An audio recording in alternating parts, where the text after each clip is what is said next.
guys, it's Kate, and as I was filming my 2016 reading goals video, I realized that since I only started my booktube channel in November, you guys may have not heard about the books I read about in the earlier parts of the year, and I just kind of wanted to talk about the books that were meaningful to me this year. So there is a Top 5 Wednesday next week that is on the top 5 books of the year, but I really couldn't narrow it down to 5, and I was going to do 10 and then I had to add an 11th. So these are the 11 favorite books I have of the year, and there's a wide range. So I am rating them on how much I enjoyed them, not necessarily on that it's the most amazing writing ever, but just how much I enjoyed it. So there's one YA on here, and then next to Lord of the Rings, the writing is not going to be on the same scale, but that's okay because I really enjoyed it. So without further ado, my 11 favorite books of 2015.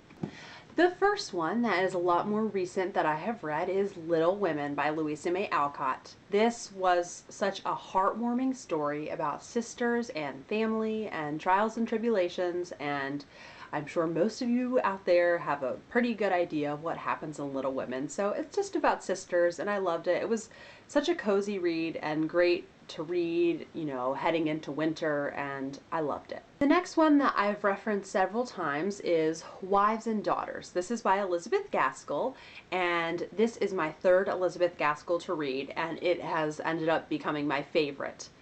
It's mainly because I just adore Molly Gibson so much, and I wish I could know her. I have such a fond regard for her. She, to me, is just the perfect balance of speaking up for yourself, but also staying quiet when you need to. The perfect balance of introvert and extrovert, liking different kinds of hobbies, like indoor hobbies, but also wanting to be outside in nature. And she is just such a great, well-balanced person. And I think she just brings so much to this story, and she is probably the main reason why I like this book so much. So it's a great story about kind of, sort of a Cinderella feel to it. Her father gets married to a kind of annoying lady, and she also gains a stepsister from that, and that is all I will say about it at this point. So Wives and Daughters by Elizabeth Gaskell. Third one is the Lord of the Rings trilogy by J.R.R. Tolkien, and this should come as no surprise. I think anybody who reads it would put it in their top books for the year.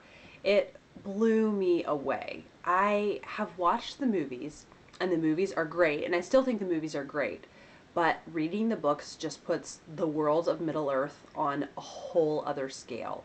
He just has such a complete picture of what he wants to happen in the story, but also history from hundreds, if not thousands of years before it had come to the point that the story starts. So just such a huge scale, and I mean, he is the inventor of the fantasy genre.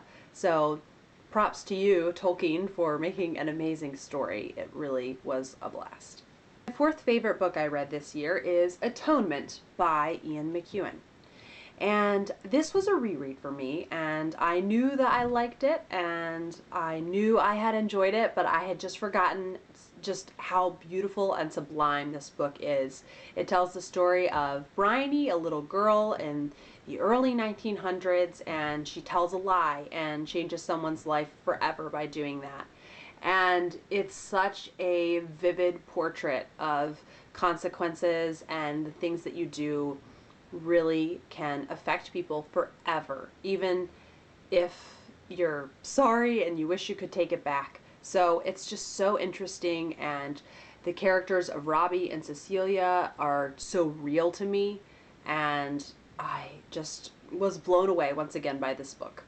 The next book that made the cut was The Enchanted April by Elizabeth von Arnim, and this is a book where there are several ladies who are kind of bored with their lives in England, and in April, which is pretty rainy, they decide to go to Italy, and they rent a little villa, and it's just about how their lives become enchanted by this villa in Italy, and just other aspects of their life improve from this trip that they take.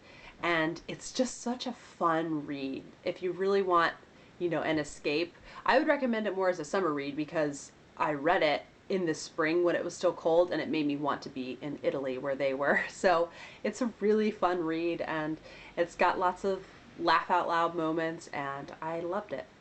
The next book that is on my list is The Eye of the World by Robert Jordan. I will be referencing this Wheel of Time series on and off because I'm going to keep going through it slowly but surely, and I just had such a blast. This was, aside from Lord of the Rings, this is the only other fantasy, like all-out fantasy book I've read, and it was so great. And I'm just really excited to continue on with the series. It's just an epic saga of people traveling and fighting and going on quests, and it's just everything I was hoping it would be. The next book is Ella Enchanted by Gail Carson Levine, and this was another reread for me, and I had forgotten how much I loved this book. I think it had been 10 years, wait, no, maybe 15 years since I had read it, and it was just so fun. I just love the character of Ella, and it's such a sweet way to retell the story of Cinderella, kind of giving it its own original flair, adding something to the story that really enhanced it, and I just really enjoyed it, and I know it'll be something that I go back to and reread throughout my whole life. The next book that I think I've talked about once before is Half of a Yellow Sun, and I read this this past May, and it was not a fun read by any stretch of the imagination because it's about the Nigerian Civil War in the 60s and the people that are affected and how their lives are drastically changed during that. But it was a really riveting read, and I was educated about something that I had no idea about before that. So for that, it is one of my favorite books. And the next book on the list is The Kiss of Deception. And I typically don't read that much YA, but I had just seen several people on BookTube talk about it, and it's about a girl, Leah for short. Her name's a lot longer and I can't remember it, but she is betrothed to a man she's never met, and she doesn't want to marry him, so she runs away. So he runs after her to try to find her. But also along with him is an assassin from another kingdom that's hired to kill her. And so you meet the two guys and you don't know who's the assassin and who's the prince until the end of the book. And she's falling in love with one of them and you don't know which one she's falling in love with. So it was really interesting, and The Heart of Betrayal, which was the sequel, came out, and I kind of sped through it, so I'd like to give it maybe a slower read another time because, you know, the series is going to have more books that come out. So The Kiss of Deception, I really enjoyed it. It was a nice, quick-paced read. The next book on my list is The Shell Seekers by Rosamund Pilcher, and this is an author that after reading this book I want more and more and more from her. So it's just a story, kind of a tale of a woman's life, and her father was a famous painter, and now, you know, that she's older, her children are wanting her to sell his famous painting that she owns, and it's just about the decisions that she makes and the friends that she makes in the story. So part of the book takes place in London and the other part in Cornwall, which just seems so picturesque, and it was really neat to have a seaside setting for that. So for that, I really enjoyed it, and I intend to read a lot more Rosamund Pilcher. And the last book on the list is High Rising by Angela Thirkell. So I recently read this month, and it will be in my wrap up. You know, I'll talk about it more, and it was just a fun escape. So it's just about Laura Moreland and her son Tony, and they go to their estate in Barsetshire County, and the Christmas that they have there, and just the crazy things that happen while they're there. So it's just a really good, quick read and a lot of fun. So those are my top books of 2015, and I hope you guys enjoyed this video, and please comment down below and let me know if you are interested in reading any of those, and also what your favorite books this year were. And I will see you guys with another video soon. Bye bye.